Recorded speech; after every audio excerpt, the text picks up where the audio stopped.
Hey, you. Yeah, you. Have you ever thought about starting your own podcast? We're two busy moms and boss ladies. If we can do it, you can too.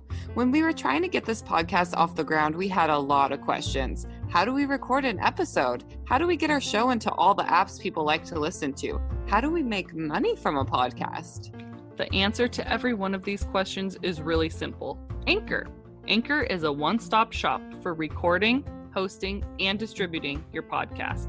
Best of all, it's 100% free and ridiculously easy to use. And now, Anchor can match you with great sponsors who want to advertise on your podcast. That means you can get paid to podcast right away. In fact, that's what we're doing right now by reading this ad. So if you've always wanted to start a podcast and make money doing it, go to anchor.fm/start to join us in the diverse community of podcasters already using Anchor. That's anchor.fm/start. We can't wait to hear your podcast. You're listening to Boss Ladies and Babies With Mickey and Megan, two best friends adventuring through motherhood building our careers and not losing our shit. Happy Mother's Day, boss ladies! Motherhood is an incredible journey, and sometimes it can be a really wild ride, as we all know. Some of us come into motherhood through childbirth, others adoption, through marriage, foster parents, legal guardians, and everything in between. We all have such unique experiences, and each one should be celebrated. We invited some fellow boss mamas to share their amazing birth stories with us. Andrea, Melissa, and Taryn, thank you so much for sharing your stories with us. We so appreciate it. So enjoy these stories, and we wish you all the happiest of Mother's Day. Hello and hi, I am Andrea Merrill with Virtually Adventurous, and I'm a brand and website designer and SEO strategist. And I'm really excited to be here today chatting about my birth stories. So I am a proud mama of 5 beautiful children, and my journey started in 2008. So with my first son, he's 12, and his birthing journey was it was challenging to say the least. I was 19 years old. I had him at 20. And it was actually a really hard process. So actually they decided to induce me at 39 weeks due to how large he was showing. And I was excited and both nervous, of course, meeting my first child, but they ended up stripping my membranes about 3 days before, and they were hopeful that that would put me into labor where I was. Well, unfortunately, I did not go into labor, and because they left me for 3 days, there was a lot of bacteria, and it was very difficult and challenging. So when I say that, when I got induced, they induced me 3 days later after doing that. And what they did was they popped my water pretty much instantly after I had gotten there. I got on Pitocin, they popped my water, and they also made me remove like all jewelry just in case I needed to go in for an emergency C-section. So about 18 hours, I knew I was ready to push. And they actually were like, if you're not ready to push, then we're going to bring you in for a C-section. And I was really against that. I did not want it. I felt like I had a very good understanding. And I also knew that I was 10 centimeters at that point, but the doctor really wasn't coming in and checking on me like I had expected. So anyways, I was 10 centimeters. It took about an hour and a half to push him out. But when he came out, he was so perfect, but he was sick. He actually had septicemia, and he had a really horrible fever. And he was able to stay with me in my room for a little bit. It was, maybe a couple of hours. I had taken a nap, and then they had taken him to the nursery, and then realized that he was really sick. He needed to be in the NICU. So when I had woken up, I realized that he was not there and he was in the NICU. So I had to go down and, spend time with him. But unfortunately, even if your child is in the NICU, it doesn't mean that you get to stay. So of course, within, those 2, 3 days, they had sent me home, and I went home, I remember, for a couple hours, and me and my husband, he was trying to get some rest, and I just couldn't go to sleep because I wanted to be with him so badly. So, we ended up going back up to the hospital, and I would not leave. And the doctors and nurses even told me that I should go home, but I just couldn't leave. I needed to be with him. So I ended up staying the entire time. So I sat in this chair. A couple days then went by, and the nurses actually offered us one of the rooms that they have for me to stay in. And me and my husband stayed in there.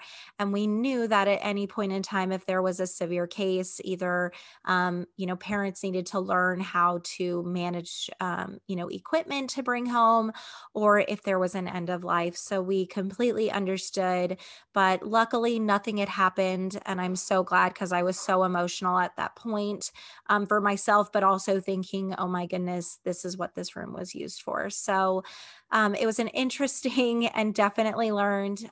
So with my second birth, I was also induced again at 39 weeks. It looked a lot different. I did not allow any stripping of the membranes. I was very scared. This is my 11-year-old son. So I was in labor probably 6.5 hours, and he came out. It was a bit difficult, but we realized he actually broke his collarbone coming out. And again, I was so nervous because of my first son that he was going to have to be in the NICU. So luckily he did not. He just needed to be on a bilirubin light. And with a broken collarbone, we actually didn't find that out until the first doctor's appointment. And it's cute. You get to make a little sling, but they're highly resistant at that age. So it was not, life altering or any issues with that. And he's a healthy, strong, he looks like a football player, which makes sense because his shoulders were so large. But we had a fairly beautiful birthing story there. And then my third one, I had her in 2011, and I actually was very sick in the beginning, being pregnant with her, and it was life altering. My gallbladder it made me so sick, and they actually brought me in. I was hospitalized for about 3-4 weeks. I had to be on a PICC line, and then it came to a life altering decision. They were trying to make sure that she was viable before I went in for surgery, but I couldn't make it to that point. My gallbladder was making me septic. So I had to go in and remove my but she was perfect. She was actually overdue by 41 weeks. And, but it was beautiful. They ended up inducing me, which is funny because at that point I was past my due date. But she was perfect. She came on Halloween. Within one push, she came out, and it was just a beautiful experience. With pretty much all of my births, I have had my family in there and my children. So it's been very family oriented, and that was really big for me. With the fourth, his was a beautiful pregnancy, a beautiful birth. I felt very much like a hippie. Like I wanted to have him at home. Like I wanted to do like all of this. Like I just felt so good at the end of the day. But I gave birth to him. We actually had no idea what the sex was with him, and we were able to announce that when I gave birth to him, and my husband was able to announce it to our family. And it was a beautiful experience. I absolutely loved it. And then we thought we were all done having babies. And then I got pregnant with my fifth. At that time, I was having some health concerns, and she's 2 years old now. So my kiddos are 12, 11, 9, 6, and 2. So my 2-year-old, her pregnancy was very challenging. They took out my birth control, and because I was having severe migraines at that point. And Come to find out, that's not what was causing it, but I did end up pregnant within a month. But about halfway into my pregnancy at 20 weeks, my appendix ruptured and I didn't know it. I was very, very sick at home. And I remember waking my husband up in the middle of the night and I knew I needed to go to the hospital. So I went to the hospital and throughout the night, they put me on morphine, but the doctor had told me that he said I was just sick, that I could go home. But the nurse was very, very concerned, and she told me to get a CAT scan before I left the hospital. My husband had his appendix rupture when he was younger, so it was he very much wanted me to have this. So I got it done. Before I even got out, they already had a medevac there. They were ready to airlift me to another hospital. So they, and I'm getting emotional.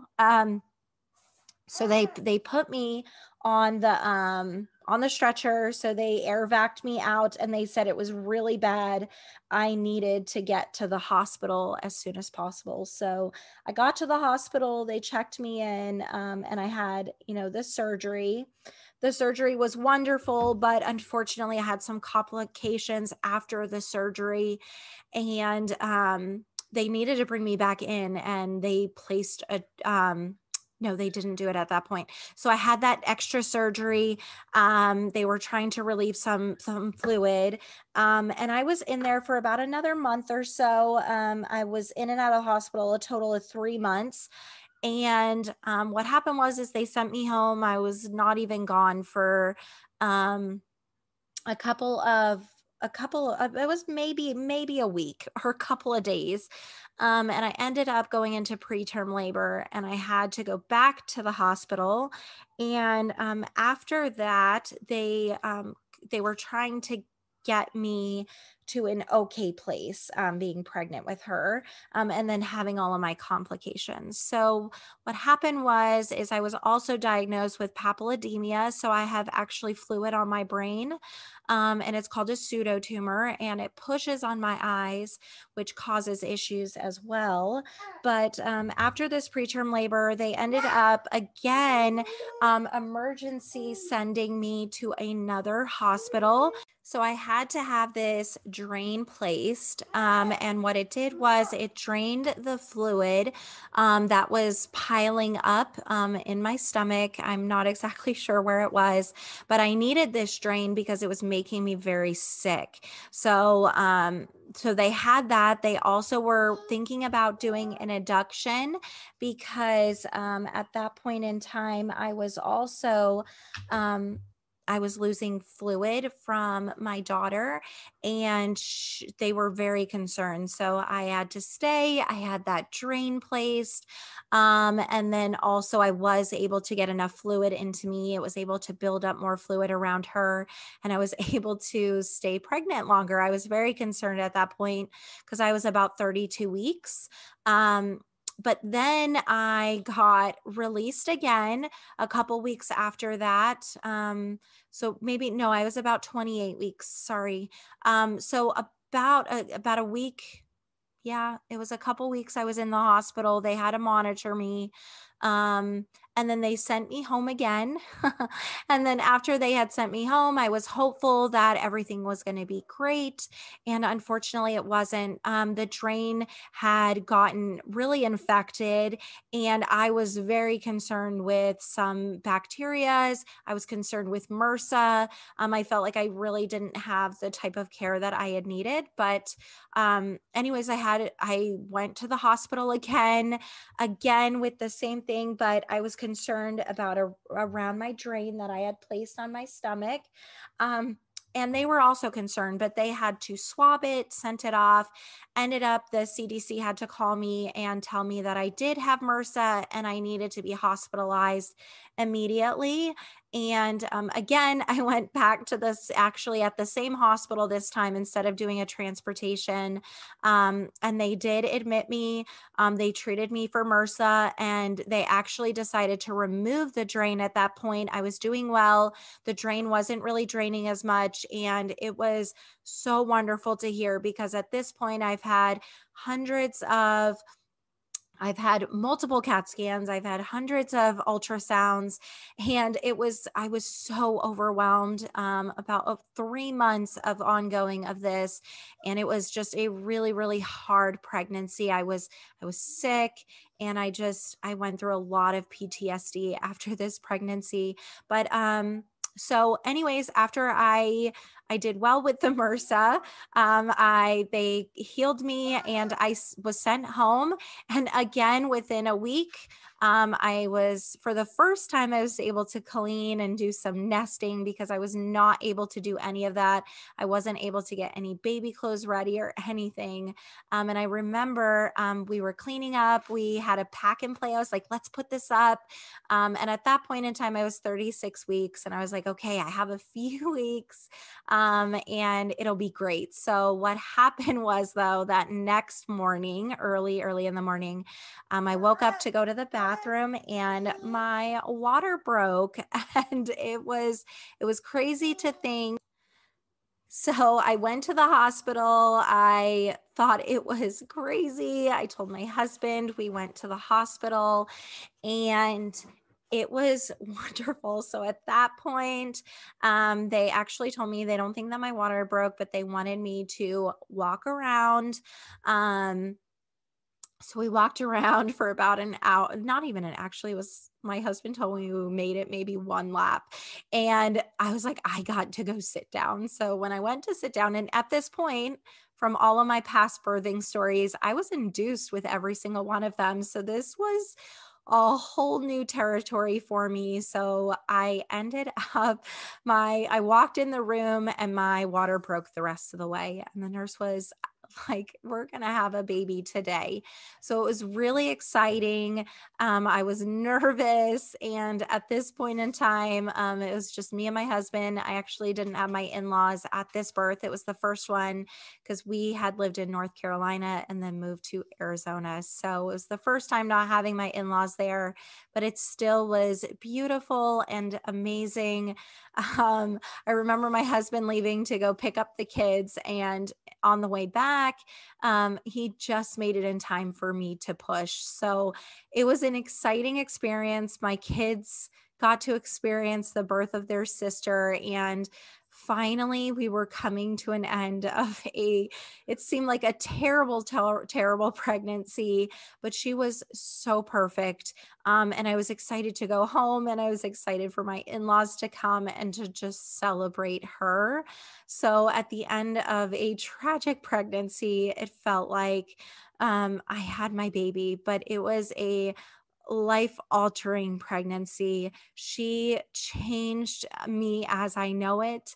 Um, I almost died with her. I almost lost my life. And looking back at it, it was life altering. And to be here and have my 5 beautiful children, and also building my business because of her, I have my business. I no longer work that 9 to 5. I was a behavior and trauma therapist, but it was a true blessing to where I am today. And I'm so thankful for my children, and each one was so different, but they changed me, and we are stronger mothers because of it.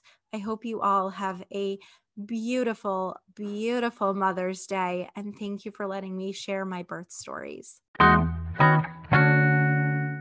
Hello, I'm Melissa Parnell, and this is my birth story. Back in, 2010, my husband and I had moved to Honolulu, Hawaii for work. My husband was a brand new lieutenant with the Army in the Engineer Corps, and I had gotten hired with the Department of the Army as a contractor, working with battalions and brigades to reduce kind of stigma and social norms around harmful behaviors, and moving into health and safety. So as we were looking toward our future, we thought, we'd love to have a baby. And, we've been married for a few years and thought this is our time. And so we kind of planned around having a baby, and found out that I was pregnant just about 8 weeks before my husband was deploying to Iraq for a year. Now, I always get asked the question, was this planned? Because if it was terrible planning. And I wholeheartedly agree. Yeah, I think that we were 25 and 26 years old and dreaming of having a family and looking at, we call it op tempo in the military, but basically your deployment schedule, and knowing that we would be trying to have children and also experience multiple deployments over the years, we just decided, let's jump in now. And, it was an interesting thing going through the last stages of pregnancy and birth alone. My husband, when Jonathan, he was in Iraq, and to express like what we experienced, I think it would be really significant loneliness. I was living miles and miles and hours of a flight away from my closest family. And Jonathan was too. He was in Iraq and had an important mission. We both missed each other and our families. And there was some level of feeling very disconnected and also overconnected because we Skyped and talked often, but still there's this big vast space that can't be identified, right? There's still distance here and I can't hug you. And so I went into birth with a really big level of fear on what this was going to look like without a birth partner. And I was really terrified when I went into my doctor at my 36-week appointment, and she said, "You are dilated to a 4, and if you sneeze, you're going to go into labor." And my mom wasn't planning on coming to the island until I was full term, because typically with your first baby, there were lots of averages and norms that talked about having your first baby on time or a little bit late, and to expect that. So that's how I had planned, and things weren't going according to plan, and I just was terrified. I thought, I am going to be in this hospital in Honolulu giving birth by myself, and it was terrifying. So I called my mom and my dad, and my mom hopped on the next flight, and she got in right around 11 p.m. on January 10th, 2011. And just right after, so I picked her up from the airport with my friend Lindsay, who had been such a big support through my pregnancy. And we drove home, and I was really uncomfortable. I mean, I just didn't feel good. And, we got out of the car. I went in, I said, "Good night, Mom. It's late. I'm going to get ready and go to bed." And I put on my pajamas, and I knew something big was going to happen. I jumped out of bed. I ran over to the bathroom, and my water broke. So at that point, I knew, like, okay, we're going to have a baby. So I went, up to my mom's room, and I said, "Mom, my water just broke. We've got to go to the hospital." And so off we went. We drove down on a very rainy Honolulu night to Queens Medical Hospital in Honolulu. And I was in labor for 33 hours. It was a lot longer than I was expecting. It took a lot longer for just labor to get consistent. And I think the most terrifying part for me was, I'd made the choice to have an epidural, and the choice being, I felt like I had so much that was out of my control.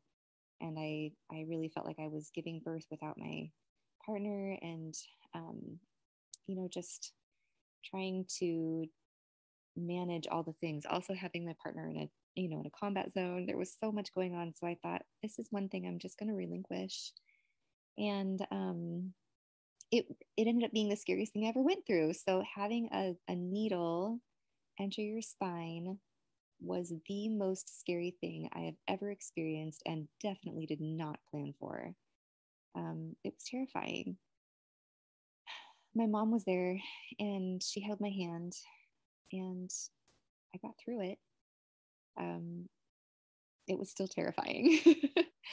So after 33 hours of labor, and I remember feeling kind of frustrated with my husband too. There's a lot of like internal emotions that go on with going through something so big, and I kind of felt relatively unsupported emotionally, and there was nothing he could do about it.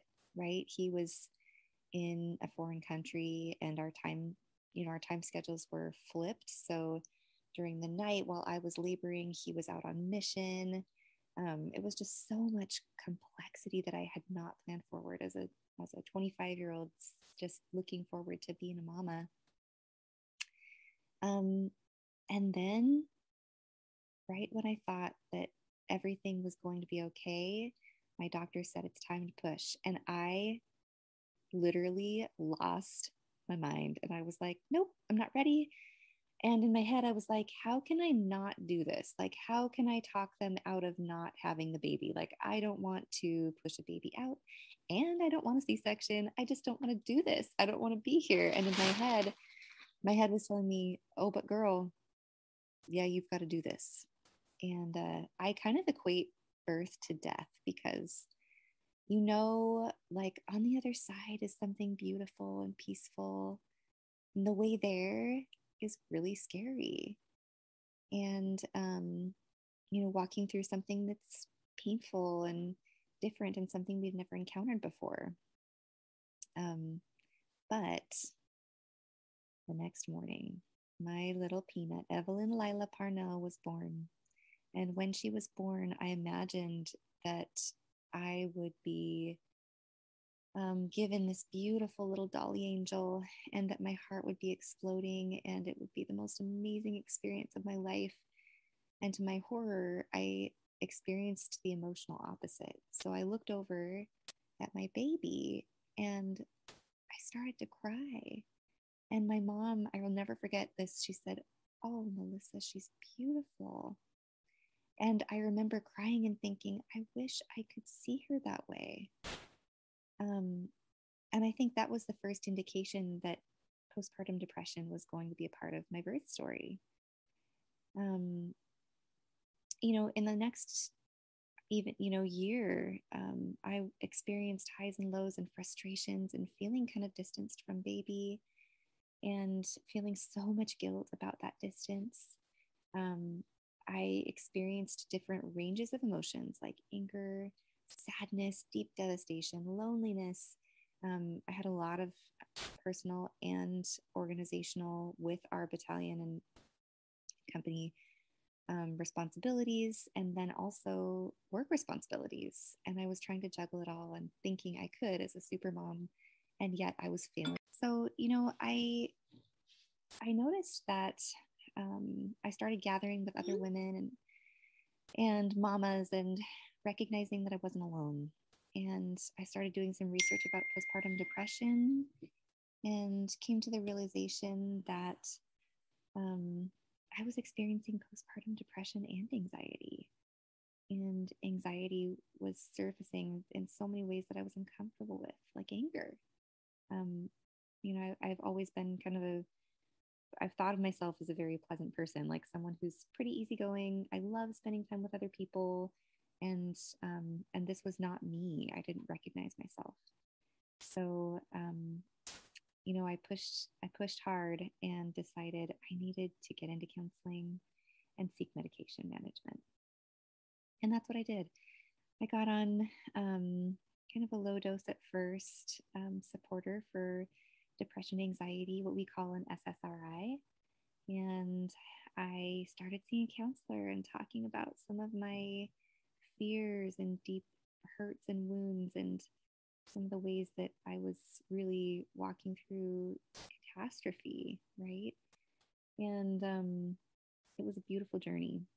What's interesting is I had this incredible fear that postpartum depression would intrinsically harm my relationship with my daughter.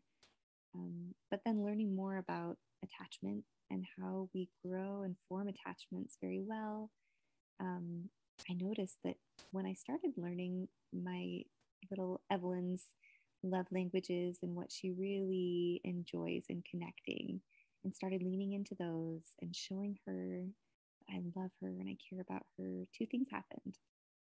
One, she felt seen and loved and adored, as any child should. And two, I started to notice that my kind of dissociation or distancing my heart within postpartum depression started to become relieved. And so between counseling and medication and taking time to form those deep, sweet attachments, I developed the sweetest relationship with little Evelyn Lila Parnell. And she's 10. She actually turned 10 in January. And to this day, we find that there are little things that we enjoy that are just between the two of us. I've since had her sister, Lorelei, who's 6 years old. And, that birth was so healing because my partner was there and he held my hand through the whole thing. And he was there with me through the whole process. My doctors were incredible. And it was such a healing process of recognizing that, my fear early on with my first baby was that postpartum depression was intrinsically a character flaw in me, and that I was simply, a bad mom and a bad person, really. And experiencing birth 4 years later with Jonathan there and present and supportive and there afterward, and lots of family support, being in my home community, I didn't experience postpartum depression the second time. In fact, I experienced so much healing. And so today, little Evelyn and I, we enjoy things like going on walks together. She loves holding hands, which makes my heart melt because she's 10 and she still wants to hold my hand. So I do it whenever I can because I know that time will pass. But we love getting our nails done together, and we love talking about books and stories and authors and drawing. She's so creative, and we love doing projects together. So the moral of the story, at least my birth story, has been, and kind of the redemption of the situation was, number one, postpartum depression and anxiety can happen to anyone and in any circumstance. And it doesn't mean that you are bad. It simply means that there are some chemical disturbances that are going on in your world. And when we address them, we get better. And we start to see healing and growth. And it takes time and persistence and caring gently for ourselves and each other. But that's, it's sometimes part of our journey. And also the story of redemption, being able to experience a birth where I didn't have postpartum depression afterwards, was so healing and amazing. And being able to share that with my partner was just icing on the cake. Jonathan and I love spending time with our girls today. We love biking and hiking and skiing and camping and all the things that take us outside. And I get to work as an organizational psychologist. I get to work in organizations helping create systems and behaviors that build trust and supportive of an engaged environment where we can be the best at what we're doing. And together, we get to enjoy our world. So thank you for listening to my birth story, and I'm loving hearing others. Hey guys, so my name is Taryn, and I am the owner and founder of the Social Lifestyle Co. And I am here to tell you all about my birth story. So I am a proud mama of two. I have a daughter, Brooklyn, who is almost 6, and then my son, Keaton, just turned 2 last week. So I'm here to tell you all about my birth story, and is a big reason, honestly, why I started my business. And so let's go back to when I had my daughter. I was a single mother at the time, was not a planned pregnancy. I was young. I just turned 21 and found out I was pregnant.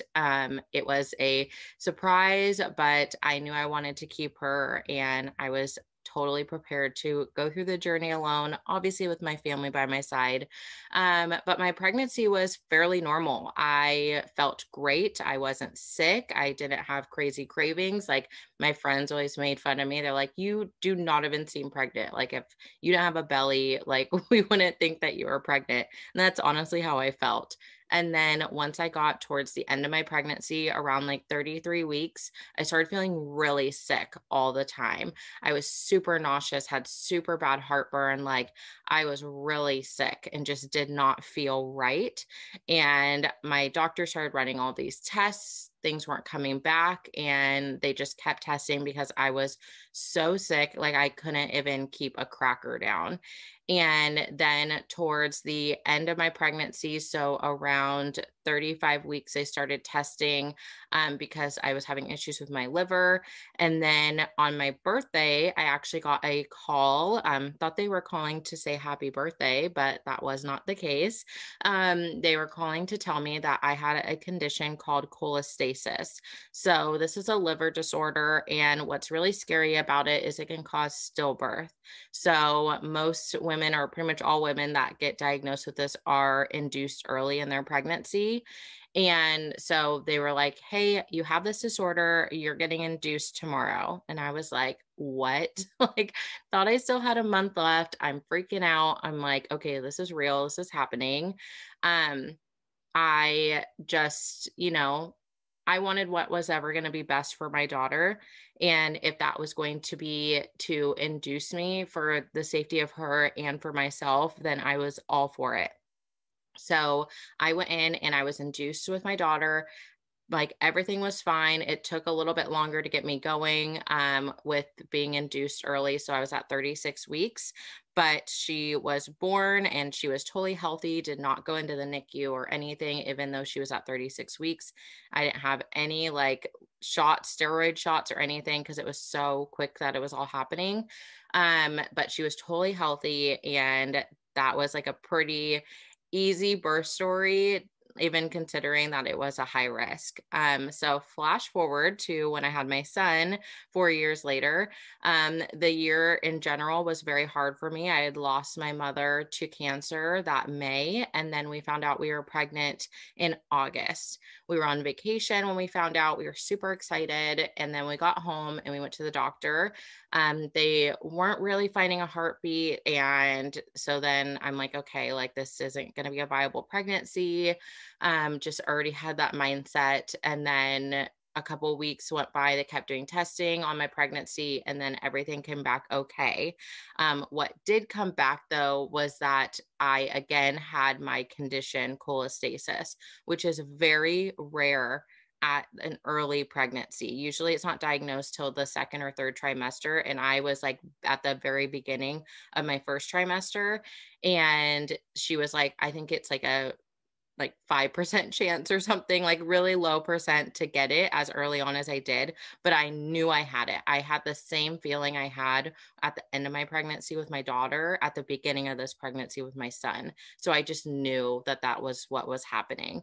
And so I just went into it. I'm like, hey, this is going to be a crazy pregnancy. My doctor even told me, she's like, this is going to be a long pregnancy because, again, most people don't get diagnosed till the end. So everything that happens at the end of most people's pregnancy, you're going to have the whole pregnancy. So all of the time I was monitored. I went in at the beginning, I went in like every 2 weeks or every 3 weeks. But as I got closer to my date, I was monitored every week at the doctor. I had to take medications every single day. I knew I was going to be induced at 36 weeks. And my doctor was even concerned that I may go into preterm labor beforehand. So anytime I had any issues, if I didn't feel him moving, if I was having really strong, like what I thought Braxton Hicks contractions, I had to go into the doctor. most times you call and they're like, well, wait it out. My doctor, every single time I had to go in. So it was a very stressful pregnancy. And again, I'm trying not to be stressed because I'm trying to not induce labor. But unfortunately, at 33 weeks, I went into preterm labor. I thought I was having Braxton Hicks contractions. They were like, you have to come in. I'm like, okay, we've already had so many false alarms. And I went in and it was really late at night, like in the middle of the night, probably like 2, 3 in the morning. And we're at the hospital. My husband had fallen asleep on the couch there. And I'm like in so much pain. I'm contracting so bad. And then I hear the nurses like, she is in labor. And I'm like, oh my gosh. I'm like, can someone go wake up my husband? Because if I'm having this baby right now, like he needs to wake up. And so he got up and they put me on a drip to try and stop my labor. I started getting steroid shots for his lungs just in case I was going to have him. And they just kept giving me the magnesium drip to like stop my labor. And it was the worst. That magnesium, if anyone has ever had it, is so bad. Like it makes you, they're like, you're going to feel like you have the flu, which is exactly how I felt. I was sweating. I just felt so gross. And I was like, okay, like I'm like not prepared right now. It's only 33 weeks. The NICU team's coming in. We're getting to know them and things like that. I was in the hospital for 5 days as they were trying to stop my labor. And thankfully they were able to stop it to a point where they could put me on a pill medication that I could take at home because I couldn't stay on the magnesium. And every time they tried to take me off of it at the hospital, my contractions would start again. And so they just kept trying because I was so early on in my pregnancy. So they were able to stop my labor and I went home. But I was on very light duty, couldn't do a whole lot. I pretty much stayed home every day. I went to one bridal shower that I did not want to miss for my little cousin. And other than that, I just stayed home, didn't do anything, and then was induced at 36 weeks. I went in, my doctor was like ready to go. I went in the hospital. I'm not even kidding. I couldn't even get dressed in my gown. And before my doctor came in and she was like, hey, we're breaking your water. Like, we got to get this going because I had so many complications. They just wanted to get Caden out and have him safe. So like we broke my water and everything started progressing pretty quickly. I was like, okay, if we're breaking my water this soon, like I need epidural like right now because I was so scared since it was my second pregnancy and I was already in preterm labor that like everything was going to progress so fast. And then they'd be like, oh, sorry, can't have your epidural. So I got my epidural and then everything slowed down. I wasn't progressing. I was like stuck at like 5, 6 centimeters for hours. Wasn't in pain, obviously, but I was just like so tired. And I had a bunch of different nurses. This was pre-COVID time. So it was a different experience and like I had like a lot of people in there all the time. And then I actually got this one nurse who came in and she was like more like had holistic kind of background and everything. And she's like, hey, like, do you mind if we try something different? Like, I would love to do some stretches with you. I was like, honestly, like I'm up for anything. I just want to like have my son. And she was like, okay, because they started talking about C-sections. And I was like, I just want to have him naturally. And so, you know, obviously if we had to have a C-section, I'd be all for it, but I just wanted to try. So we did these stretches. I don't know what like crazy tricks she did, but I'm not kidding. I went from 6 centimeters to 10 in like 10 minutes. And like my doctor came in and she was like, you are ready. Cause I was getting that like pressure feeling. I'm like, I don't feel so good down there. And they're like, yeah, you're ready to have him. So we had him everything was great. I had some like blood pressure issues just from the epidural and how long it was taking, but everything was fine. He was fine. Since he was early, they just did have to check him a lot. And thankfully, we did have the steroid shots for his lungs, and everything was great. So we didn't think we were going to stay there super long, but there were a couple of tests that he kept failing, one of which was like a car seat test, which is especially for premature babies to do to make sure that they don't have any breathing issues when they're in the car from being so small in a car seat. And he kept failing that test. So we were there for 2 extra days because of that. They had to like have time in between tests. So they're like, you're going to be here pretty much until he passes it. And then if he isn't passing it and doesn't pass the other test, he'll have to stay here in the NICU. And then I got discharged, but then I could stay with him in the NICU. And he eventually passed. So we did not have to stay in the NICU. And I was super grateful for that. We were able to go home. So after a long, crazy pregnancy, we had a healthy baby boy, and now he is 2. I can't believe it. My daughter is almost 6. But during this time, I just realized I'm like, life is so short. Like, I had lost my mom. I'd gone through these crazy pregnancies. It was like, I'm tired of doing something that I don't love to do every single day. I love being a mom. I want to love my job. So that's why I started the Social Lifestyle Co. And I'm able to do what I love for work. I'm able to stay home with my kiddos. I'm able to show them that mom can be home and be an amazing mom and also have a job that she loves. And I'm just so thankful for it. I'm so thankful that I have 2 healthy kids after crazy pregnancies, and that I'm able to just watch them grow and not have like any health complications after all of that we went through. So that is my birth story, and I am so thankful to be sharing it with you guys. And I want to put this like disclaimer out there, or like a PSA, is like cholestasis is a very scary thing, and a lot of people don't know about it. The biggest symptom that you can get, the most common symptom, is itchiness all over your body. So you're itchy 24/7, not just like normal belly itchiness. It's like all over your body. So if you're feeling that at all, bring it up to your doctor. Let them know. I'm not saying this to scare anyone or anything, but I'm in a support group for cholestasis, and I know so many moms who have lost their babies to cholestasis, who have gone through so many health complications.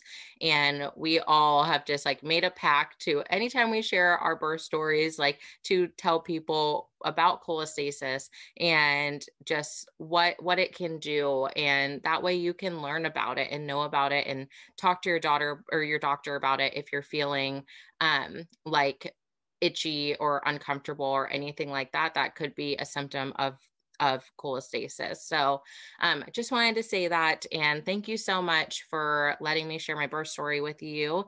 This was great, and I am just so thankful to be sharing this on a platform with a bunch of other amazing mamas. So thank you so much. And again, my name is Taryn, and I'm the CEO and founder of the Social Lifestyle Co.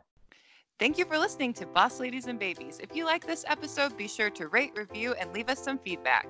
Make sure to follow us on Instagram and Facebook, and join the conversation in our Facebook group at Boss Ladies and Babies. And until next time, Stay bossy. bossy.